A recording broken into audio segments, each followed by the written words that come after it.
Welcome to another episode of Poorly Explained, a video series where I take a complicated topic that I may not necessarily understand, but I simplify it for myself so I could understand, and I share that with you so that you could not necessarily be an expert on the topic, but just sound a little bit smarter when having drinks with your buddies in the bar.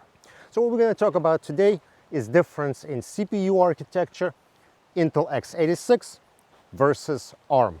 I'm sure you guys heard about ARM CPUs and Intel CPUs, and now with Apple making their own version of an ARM CPU, which is M1, M2, and M3, a lot of people are wondering, well, what's the difference? Why CPUs are so divided into this x86 Intel CPU that we use in desktops and all other CPUs that we use in smartphones and in Apple laptops. So let's figure out what the difference is. So if we break it down to the simplest terms, it's actually not that difficult to understand. And what is the simplest terms? Well, it's the instructions that are being sent to a CPU. Different types of CPUs are programmed to understand different commands. So a program could tell CPU to do something, CPU will perform that certain task, and it will return the results of the task. All right, that's kind of generic. Sure, everyone can understand different instructions, I get it, but let's be a little bit more specific. So, multiplication. You can take two numbers, 5 and 3, and you can send them to an Intel x86 based CPU, and you could say, hey CPU, multiply these two numbers together. And it's going to multiply the numbers, and it's going to tell you, okay, result is 15, done. But if you want to do same thing on an ARM CPU, well, what's crazy is it doesn't have instructions to multiply. So you can't say multiply 5 by 3. It doesn't know what that means. It has no concept of it. But I'm sure you're thinking, that's crazy, Nikolai. How could a computer not know how to multiply? And yes, computers can multiply. CPU just doesn't have a multiply function. So the way you have to do it is you have to say 5 plus 5 plus 5. So now you're going to get same number 15. The only way you get to it is in 3 steps, not like you would just say one command to an Intel CPU and it'll just do it. You have to do 3 different commands. So this is what I mean when one CPU has one set of instructions and the other one has different set of instructions. What you can tell one CPU, the other one simply cannot understand or cannot perform those functions. So you have to come up with these different workarounds to perform functions that you're used to or the programmer's used to. So that sounds kind of weird. Why would you use an ARM CPU that has fewer instructions? Wouldn't a CPU that can understand more commands be better? Well, there are disadvantages. So there's something called CPU clock cycles, which you, I'm sure, have heard of. That's number of megahertz or gigahertz.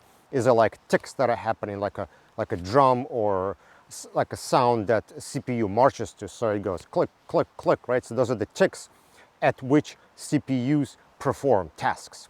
And so when you send this command, multiply 5 by 3 to an Intel x86 CPU, you don't know how many clock cycles or how many clicks it's going to take to do it. So it could take 5 clock cycles or maybe more, maybe less.